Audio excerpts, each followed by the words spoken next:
Catla, rohu, common carp river water fishes हैं, fresh water fish हैं। और hilsa, sardine, mackerel, pomfret, Bombay duck, tuna, ये सारे सारे मरीन वाटर फिशेस हैं। इंडियन बी को हम लोग एपिस करीना बोलते हैं। एपिस इंडिका का जो है यूज़ करते हैं हम लोग बी कीपिंग में, एपी कल्चर में। डिज़ायरेबल कैरेक्टर होता है high yield, improved quality and resistance to environmental factors. और ग्रीन रिवोल्यूशन आया था 1960s में। खेती हो रही है 9000 से 11000 साल पहले से।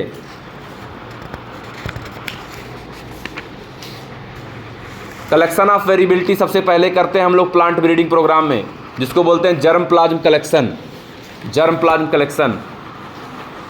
और गेहूं, चावल के अलावा मक्के, बाजरे, ज्वार, इन सब की वैरायटी को इंक्रीज किया गया था ग्रीन रेवोल्यूशन के अंदर। Semi dwarf variety of wheat develop किया गया था। International centre for wheat and मेज इम्प्रूवमेंट मैक्सिको में है।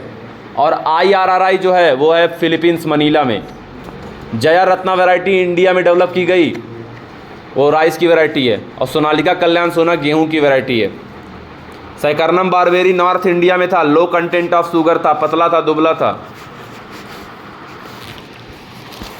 और चिली की वैरायटी है पूसा सदाबहार। बीमारी कौन सी लगती थी उसमें? Chilli mosaic virus, tobacco mosaic virus and leaf curl. अब नहीं लगती पूसा सदाबहार में। काउपी, पूसा कोमल। और भिंडी का वैरायटी है पूसा सावनी, पूसा A4, उसको सूट एंड फ्रूट बोरर से बचाता है। 840 मिलियन लोगों के पास खाने को सफिशिएंट अमाउंट में खाना नहीं है, और 3 बिलियन लोग जो है माइक्रो न्यूट्रिएंट की कमी से जूझ रहे हैं। तो खाने में, वेजिटेबल में, फ्रूट में न्यूट्रिएंट की क्वांटिटी और क्वालिटी दोनों को बढ़ाना बायोफोर्टिफिकेशन कहलाता है। सन 2000 में मेज में लाइसिन और ट्रिप्टोफान की क्वांटिटी को डबल कर दिया गया। वीट की वैरायटी थी एटलस 66, जो कि हाई प्रोटीन वाली वैरायटी थी। और गोल्डन राइस वैरायटी है चावल की, गोल्डन राइस। इस क्लोरेला और स्पाइरुलिना का यूज़ हम लोग करते हैं सिंगल सेल प्रोटीन में। और किसी भी प्लांट पार्ट से नया प्लांट ही पनपा देना, ये कहलाता है टिश्यू कल्चर। और एक छोटे से प्लांट पार्ट से हजारों प्लांट पनपाना, माइक्रो प्रोपोगेशन। और जो प्लांट पार्ट हम लोग लेते हैं इस टेक्निक के लिए, उसको बोलते हैं explants. Bacteria, fungi, prions, protozoans, जिसको भी माइक्रोस्कोप से देखना पड़े, सब माइक्रोब्स हैं। वायरॉइड्स में बेटा RNA प्रेजेंट होता है, जो कि इन्फेक्शियस होता है, लेकिन प्रोटीन कोट क्या होता है, एब्सेंट होती है। लैब का फुल फॉर्म होता है लैक्टोबैसिलस एसिडोफिलस। और लैब जो होता है ग्रुप ऑफ बैक्टीरिया होता है जो कि लैक्टिक एसिड प्रोड्यूस करता है। प्रियॉन का डिजीज है कौन सा? Mad cow disease, Jakob disease, और एक होता है लाफिंग डिजीज। प्रियॉन्स को बेटा स्लो वायरस भी बोलते हैं, सिर्फ प्रोटीन इन्फेक्शियस होता है। टोबैको मोजाइक वायरस जो होता है रॉड शेप्ड होता है, और बैक्टीरियोफेज में 6 पिन 6 प्रॉन्ग्स होते हैं। लैक्टिक एसिड बैक्टीरिया लैब होता है। और इडली डोसा के जो डो होते हैं वो बैक्टीरिया के द्वारा फर्मेंट किए जाते हैं, और जो उसमें होल पफ्ड अप अपीयरेंस जो आता है CO2 गैस की वजह से आता है। सैक्रोमाइसिस सर्विसी को हम लोग बेकर सिस्ट और ब्रीवर सिस्ट भी बोलते हैं। और प्रोपियोनी बैक्टीरियम सरमन्नी का जो है यूज़ करके हम लोग स्विस चीज़ बनाते हैं, और पेनिसिलियम रॉकीफोर्टी का यूज़ करके रॉकीफोर्ट चीज़ बनाते हैं। वाइन और बियर बिना डिस्टिलेशन के प्रोड्यूस किए जाते हैं। और पेनिसिलिन जो था फर्स्ट एंटीबायोटिक था, 20वीं सेंचुरी के सबसे बड़ा डिस्कवरी है। चेन फ्लोरे और अलेक्जेंडर फ्लेमिंग, इन तीनों लोग को मिलाकर नोबेल प्राइज़ दिया गया पेनिसिलिन को लेकर। हंस चेन, हावर्ड फ्लोरे। एस्परगिलस नाइजर से हम लोग बनाते हैं सिट्रिक एसिड, फंजाई होता है। लाइपेस का यूज़ करते हैं डिटर्जेंट फार्मुलेशन में। पेक्टिनेज और प्रोटीज का यूज़ करते हैं फ्रेश बॉटल ऑफ जूस करने में। स्ट्रेप्टोकाइनेज स्ट्रेप्टोकॉकस से निकालते हैं, क्लॉट बस्टर में यूज होता है। साइक्लोस्पोरिन ए इम्यूनोसप्रेसिव एजेंट होता है। और साइक्लोस्पोरिन ए प्रोड्यूस करते हैं ट्राइकोडर्मा पॉलीस्पोरम से, जो कि एक फंजाई है। स्टेटिन का यूज होता है blood cholesterol lowering agent by competitive inhibition. Statin जो होता है प्रोड्यूस करते हैं मोनोस्कस परप्यूरस से, और स्टेटिन जो है कंपिटिट करता है उस एंजाइम से जो कोलेस्ट्रॉल बनाता था। स्ट्रेप्टोकाइनेज जो होता है वो टिश्यू प्लाज्मिनोजन एक्टिवेटर होता है।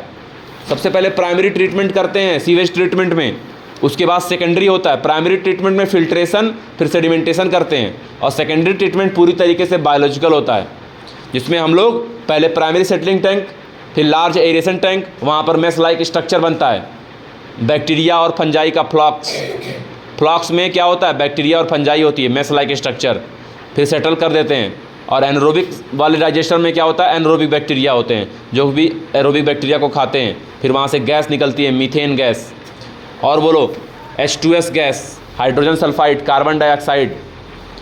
अगर किसी भी जगह BOD ज़्यादा है तो पॉल्यूशन ज़्यादा होता है। मिथेनोजेंस बैक्टीरिया, मिथेनोबैक्टीरियम होते हैं, और एनारोबिकली जो होते हैं वो रूमिनेंट एनिमल के गट में प्रेजेंट होते हैं, र्यूमन में, और एनारोबिकली वहाँ पे जो है अपना लाइफ कंप्लीट करते हैं, रेस्पायर करते हैं सेलुलोजिक मटेरियल पे।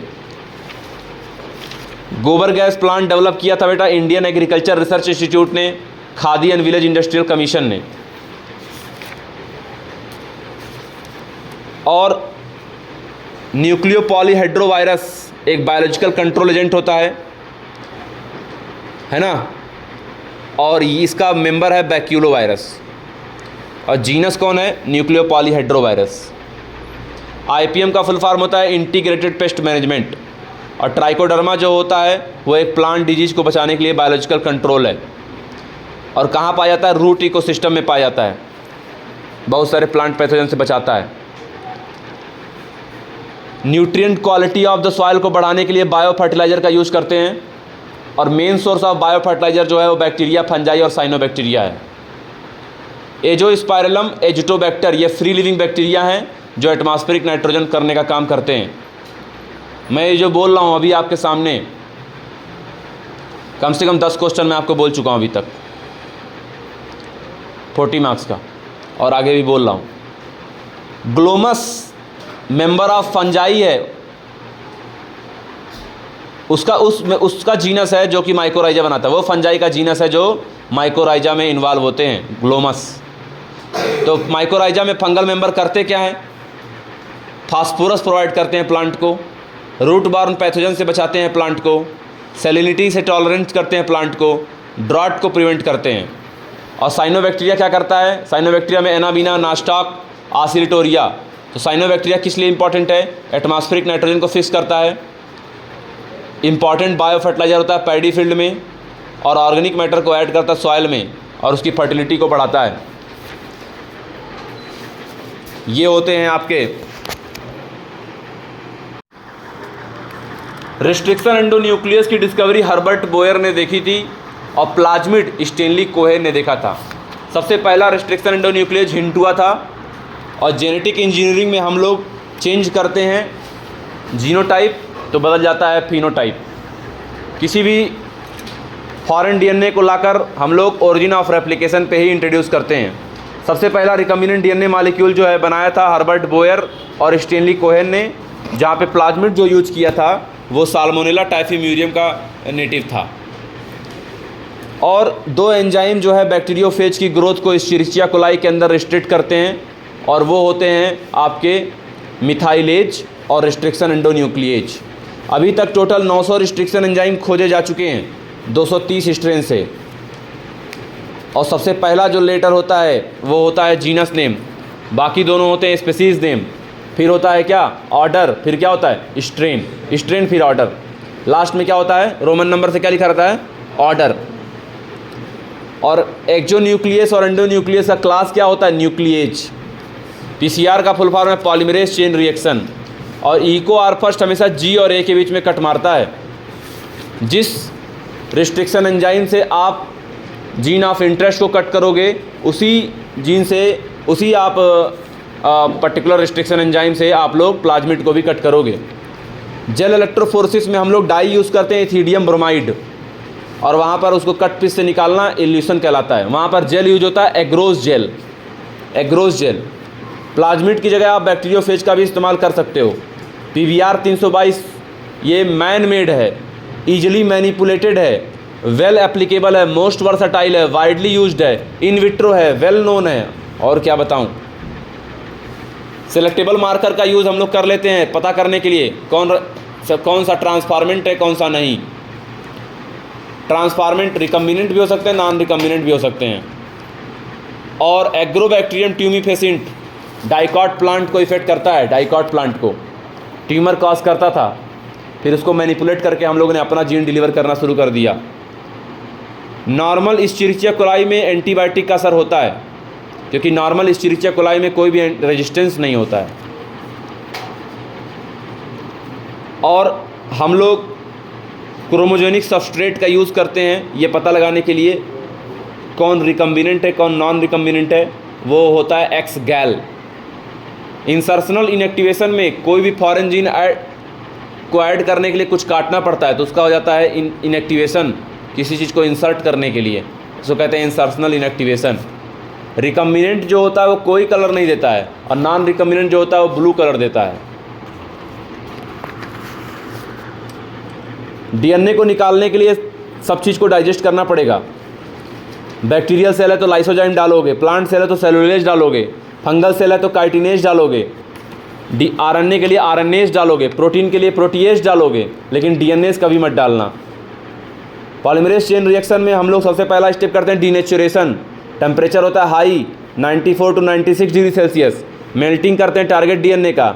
उसके बाद से फिर स्लो कूलिंग करते हैं, एनीलिंग करते हैं, जहाँ पे टेम्पलेट का हाइब्रिडाइजेशन करते हैं, और बाद में हम लोग प्राइमर एक्सटेंशन करते हैं। यहाँ एंजाइम यूज़ होता है डीएनए पॉलीमरेज या टैग पॉलीमरेज, और टैग पॉलीमरेज को हम लोग को कहाँ से लाते हैं, थर्मस एक्वाटिकस बैक्टीरिया से, जो कि हाई टेम्परेचर में भी सर्वाइव कर ले जाता है। प्लाज्मिड सबसे छोटा वेक्टर है, और आरएपीडी का फुल फॉर्म होता है रैंडम एम्प्लीफाइड पॉलीमॉर्फिक डीएनए। ये भी पीसीआर का टाइप होता है। चाहे पीसीआर हो चाहे आरएपीडी हो, ये दोनों इन विट्रो क्लोनल प्रोपोगेशन में यूज होते हैं। और एचपीएलसी का फुल फॉर्म होता है हाई परफॉर्मेंस लिक्विड क्रोमेटोग्राफी, जिसको मोनोक्लोनल एंटीबॉडी के प्यूरिफिकेशन में यूज किया जाता है, इंसुलिन के प्यूरिफिकेशन में, इंटरफेरॉन के प्यूरिफिकेशन में यूज करते हैं हम लोग, और बहुत सारे इम्यूनोग्लोबिन के बीच में सेपरेशन करने के लिए भी यूज़ करते हैं। होस्ट जो होता है हमेशा हेट्रोलोगस होता है, और प्रोटीन को हम लोग रिकम्बिनेंट प्रोटीन कहते हैं। बनाते हैं कंटिन्यूस कल्चर सिस्टम में, लॉग एक्सपोनेंशियल फेस पे। बायोरिएक्टर जिस मशीन में बनाते हैं उसको बोलते हैं बायोरिएक्टर। वो पूरा जो वेसल होता है 100 से 1000 लीटर का होता है। इसमें temperature, pH, substrate, salt, vitamin सारे कंट्रोल सेंटर पाए जाते हैं। इसमें agitator system, oxygen delivery system, foam control system, sampling port system, सारे सिस्टम होते हैं।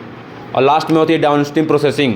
ये सीरीज ऑफ प्रोसेस होता है जिसमें हम लोग सेपरेशन एंड प्योरीफिकेशन करते हैं। हर एक अलग प्रोडक्ट के लिए अलग अलग तरीके से डाउनस्ट्रीम प्रोसेसिंग देखने को मिलती है। क्वालिटी कंट्रोल टेस्टिंग सिर्फ और सिर्फ जो होता है यहाँ पर हर एक प्रोडक्ट के लिए होता है, लेकिन क्लिनिकल ट्रायल जो होता है वो मेडिसिनल प्रोडक्ट के लिए यहाँ पे देखने को मिलेगा आपको। बायोटेक्नोलॉजी में हमें बेस्ट कैटलिस्ट ढूंढने की ज़रूरत है, ऑप्टिमल कंडीशन पे रिसर्च करने की ज़रूरत है, और बेटर तरीके से डाउनस्ट्रीम प्रोसेसिंग करने की ज़रूरत होती है। प्रोटॉक्सिन जो होता है इनएक्टिव टॉक्सिन होता है, और coleopteran beetles, lepidopteran, tobacco budworm, army worm, और डिप्टेरान होता है फ्लाइज एंड मॉस्किटो। बीटी का फुल फॉर्म बैसिलस thuringiensis एक सॉइल बॉर्न बैक्टीरिया है जिसके अंदर क्राइजीन पाई जाती है, और क्राइजीन जो होता है क्राई प्रोटीन बनाती है, और क्राई प्रोटीन जो होता है वो दूसरों के लिए हार्मफुल होता है, स्पेसिफाइड इंसेक्ट के लिए। पेस्ट रेजिस्टेंट प्लांट के लिए यहाँ पर एक जेनेटिक टेक्निक थी जिसका नाम था RNA interference. It is given by Fire and Mello, और इन्होंने इसमें करते क्या है, कॉम्प्लीमेंट्री डबल स्टैंडर्ड आरएनए बना के साइलेंसिंग कर देते हैं, जिससे आगे चल के प्रोटीन बने ही ना। याद रखना, कॉटन बॉलवर्म से बचाने के लिए cry first AC, cry second AB, और कॉर्न बोरर से बचने के लिए क्राई फर्स्ट एबी। सबसे पहला जो इंसुलिन था वो ह्यूम्यूलिन था, ह्यूम्यूलिन। एली लिली कंपनी ने 1983 में बना था। एली लिली कंपनी 1983 में बनाई थी ह्यूम्यूलिन। और मैच्योर इंसुलिन में सी पेप्टाइड बॉन्ड नहीं पाया जाता है। जीन थेरेपी सबसे पहले की गई थी 4 साल की लड़की की 1990 में, और उसको बीमारी थी एडिनोसिन डीएमिनेज की डिफिशियंसी। परमानेंट क्योर क्या है, सिर्फ एम्ब्रियोनिक पीरियड में क्योर हो सकता है, बाकी चाहे आप बीएमटी करा लो चाहे इंजेक्शन ले लो, ये परमानेंट क्योर नहीं है। और जब भी बीमारी ऐसी हो जहाँ पे चाहे टी सेल हो और बी सेल हो दोनों डिस्ट्रॉय हो जाएं, वो बीमारी होती है severe combined immuno deficiency, SCID बोलते हैं इसको। SCID, severe combined immunodeficiency syndrome, जहाँ टी सेल और बी सेल दोनों यहाँ पर डिस्ट्रॉय हो जाते हैं। इसका एग्जाम्पल क्या है? Adenosine deaminase. Recombinant DNA technology और एलाइजा दोनों का यूज़ हम लोग अर्ली डायग्नोसिस में करते हैं। और एलाइजा का जो प्रिंसिपल होता है वो होता है antigen antibody interaction. Transgenic animal जो होते हैं यूज़ किए जाते हैं स्टडी के लिए, normal physiology, study of disease और तमाम तरह की और टेस्टिंग के लिए, केमिकल सेफ्टी के लिए, बिहेवियर की स्टडी करने के लिए, है ना, बायोलॉजिकल प्रोडक्ट बनाने के लिए। जैसे रोजी काऊ बनाया गया, उससे अल्फा लैक्टोल्ब्यूमिन निकाला गया 2.4 ग्राम पर लीटर। जैसे एम्फाइसीमा को ट्रीट करने के लिए बनाया गया क्या? अल्फा-1 एंटी ट्रिप्सिन बनाया गया। उसी तरीके से तमाम तरह के दवाइयाँ, मेडिसिन, वैक्सीन्स तमाम बनाए गए। और 1997 में रोजी काऊ बनाई गई थी। जियाक होता है जेनेटिक इंजीनियरिंग अप्रूवल कमेटी, जो कि ये अप्रूवमेंट देती है कि क्या करना है क्या नहीं करना है, आपको जेनेटिक इंजीनियरिंग करनी है या नहीं करनी है, इससे अप्रूवल लेना पड़ेगा। और US ने 1997 में हमारे बासमती को ऑथोराइज़ कर लिया था, ट्रेडमार्क करवा लिया था। और बायो रिसोर्सेज का यूज़ करना बिना किसी कंपनसेटरी पेमेंट के बायो पायरेसी कहलाती है। फिर बाद में second amendment Indian patent bill में हुआ और इसमें सुधार की गई। फादर ऑफ इंडियन इकोलॉजी है रामदेव मिश्रा, और इकोलॉजी टर्म दिया था अर्नस्ट हैकर ने। अब पूरी दुनिया में कौन है father of ecology? Alexander von Humboldt, जिन्होंने स्पीसीज एरिया रिलेशनशिप दिया था। बेटा बायो कम्युनिटी को आप किंगडम भी बोल सकते हो, और बेसिक यूनिट ऑफ इकोलॉजी जो है वो ऑर्गेनिज्म है, and basic unit of classification species है। किंगडम किसी भी स्पीसीज के लेवल से ज़्यादा स्टेबल होता है। जितना ज़्यादा डाइवर्सिटी होगी उतना वहाँ पर स्पीसीज होंगे, और उतना ज़्यादा क्या होगी? स्टेबिलिटी होगी। रीजनल और लोकल वेरिएशन जो होता है हर एक बायोम में क्रिएट होता है, जिससे बहुत सारी हैबिटेट क्रिएट होते हैं। जैसे इंडिया में देख लो, कहीं डिज़र्ट है, कहीं मेघालयन फॉरेस्ट हैं, कहीं डीप ओशियन ट्रेंचेस हैं, कहीं टॉरेंशियल स्ट्रीम है, कहीं माउंटेन टॉप्स हैं। ये सारे रीजन होते हैं। इकोलॉजी को बेटा हम लोग ऑर्गेनिज्मिक लेवल पे बोलते हैं तो फिजियोलॉजिकल इकोलॉजी बोलते हैं। और बायोटिक और एबायोटिक दोनों से कंट्रोल होता है। टेम्परेचर जो होता है मोस्ट रेलेवेंट फैक्टर होता है। और इनलैंड वाटर में साल्ट का कंसंट्रेशन होता है लेस देन 5 पार्ट्स पर 1000। रेगुलेटर अपने बॉडी के टेम्परेचर को कभी भी चेंज नहीं करते हैं, हमेशा कांस्टेंट बनाए रखते हैं। और कॉन्फॉर्मर जो होता है वो बदलता रहता है। यानी बर्ड और मैमल होते हैं रेगुलेटर मेजॉरिटी, यानी मेजॉरिटी ऑफ एनिमल जो होते हैं कॉन्फॉर्मर होते हैं या पार्शियल रेगुलेटर होते हैं। लीफ के सरफेस पे क्यूटिकल पाए जाना, ये भी क्या है? मॉर्फोलॉजिकल एडाप्टेशन है। और रात में अपने स्टोमेटा को ओपन करना, दिन में क्लोज करना, ये भी क्या है? एडाप्टेशन। कौन करता है? CAM plants. जब भी हम लोग ऊपर हाइट पे जाते हैं तो हमारे हीमोग्लोबिन का जो बाइंडिंग एफिनिटी है वो डिक्रीज कर जाता है। और एलेंस रूल जो है एंडोथर्मल के लिए ही एप्लीकेबल है। बर्थ रेट का फार्मूला होता है change in number upon initial population. उसी तरह death rate is equal to change in number upon initial population. Natality birth rate, mortality death rate, immigration कितने लोग आए, ई माइग्रेशन कितने लोग गए। अनलिमिटेड रिसोर्स के लिए एक्सपोनेंशियल ग्रोथ होती है। और सबसे बेस्ट होता है लॉजिस्टिक ग्रोथ मॉडल, जिसमें कैरिंग कैपेसिटी को के से रिप्रेजेंट करते हैं। D N upon D T equal to R N K minus N upon K. R मतलब होता है intrinsic rate of natural increase. वो ऑर्गेनिज्म जो ज़्यादा नंबर ऑफ बच्चे पैदा करते हैं छोटे छोटे, जैसे ऑयस्टर और पिलाजिक फिशेस। और बर्ड और मैमल जो है कम बच्चे पैदा करते हैं बड़े साइज के। प्रूडेंट बिहेवियर होता है केयर शो करना अपने प्रे को लेकर। प्रीडेटर जो होता है प्रे के बीच के कंपटीशन को कम करने का काम करता है। और एबिंगडन टॉर्टॉइस जो है गालापागोस आइलैंड में थे। कंपटीशन अगर मान लो डिफरेंट स्पेसीज़ में हो रहा है तो इंटर स्पेसिफिक, और सेम स्पेसीज़ में हो रहा है तो इंट्रा स्पेसिफिक। लेकिन सेम स्पेसीज़ के बीच में ज़्यादा कंपटीशन होता है। तुम्हारा कुत्तों से कंपटीशन नहीं है, तुम्हारा आपस में ही है, तो intra specific. Survival of fittest का जो आइडिया था बेटा, वो सबसे पहले दिया था हार्वर्ड स्टीफेंसन माइंड में, और डार्विन की थ्योरी में बाद में उसको बताया गया। गॉस कम्पिटिटिव एक्सक्लूजन प्रिंसिपल, उन्होंने 2 क्लोजली रिलेटेड स्पीसीज के लिए बोला था। और पैरासिटिज्म में एक को फ़ायदा होता है, एक को घाटा होता है। होस्ट को घाटा होता है, पैरासाइट को फ़ायदा होता है। और ब्रूड पैरासिटिज्म का एग्जाम्पल हो जाएगा क्या, कौवा और कोयल। कमेंसालिज्म में एक को फ़ायदा होता है, एक को कोई घाटा ना फ़ायदा, कुछ नहीं, जीरो। कैटल एग्रेट और ग्रेजिंग कैटल इसका एग्जाम्पल हो जाएंगे। और म्यूटलिज्म में प्लस प्लस रिलेशनशिप होती है, जैसे माइकोराइजा, जैसे लाइकेन, जैसे प्लांट एनिमल रिलेशनशिप, है ना। और मेडिटेरियन ऑर्किड ऑफ पायरस के साथ, ये सारे होते हैं म्यूटलिज्म के एग्जाम्पल। क्रॉप फील्ड और एक्वेरियम मैन मेड इकोसिस्टम के एग्जाम्पल हैं।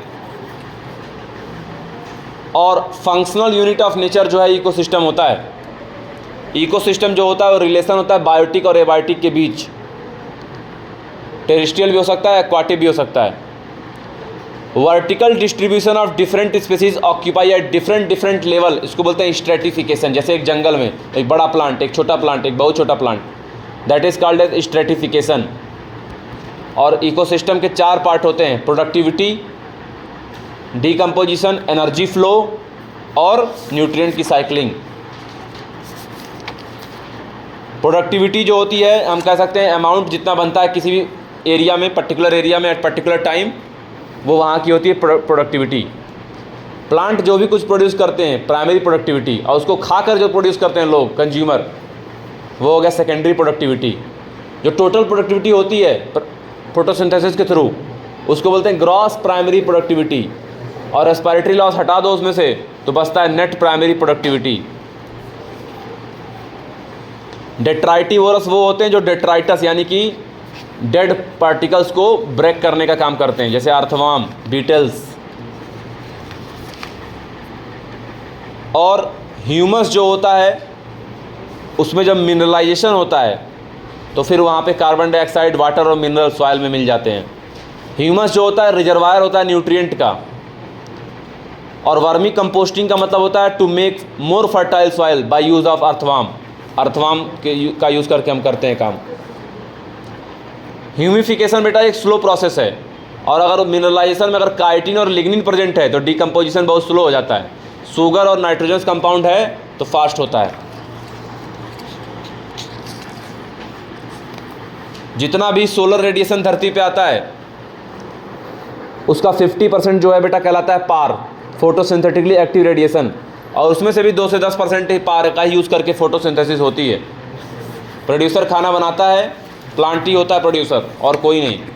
और जो खाते हैं उसको सब कंज्यूमर होते हैं। अब डिपेंड करता है वो प्राइमरी कंज्यूमर है कि सेकेंडरी कंज्यूमर है, it depends. Grazing food chain producer से स्टार्ट होता है, और डेट्राइटस फूड चेन जो होता है डेट्राइटिवोरस से स्टार्ट होता है। और सारे एक न्यूट्रिशन के लेवल को ट्रॉपिक लेवल कहते हैं। जितना भी लिविंग मटेरियल किसी भी पर्टिकुलर एरिया में किसी पर्टिकुलर टाइम में मौजूद है वो कहलाता है स्टैंडिंग क्रॉप। और कितना भी लिविंग कितना भी मिनरल न्यूट्रिएंट उस पर्टिकुलर एरिया में प्रेजेंट है वो कहलाता है वहाँ का स्टैंडिंग स्टेट।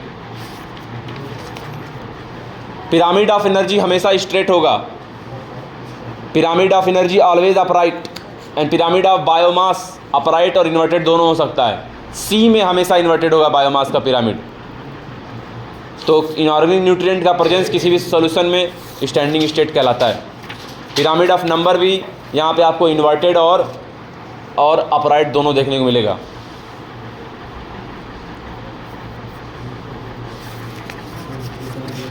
याद रखना इकोलॉजिकल सक्सीजन में जो पहला स्पेसीज किसी भी एरिया में आता है, बेयर एरिया में, वो पाइनियर कहलाता है, बीच के सीयर कहलाते हैं, और बाद में कॉम्प्लेक्स कम्युनिटी फॉरेस्ट वगैरह बन जाता है।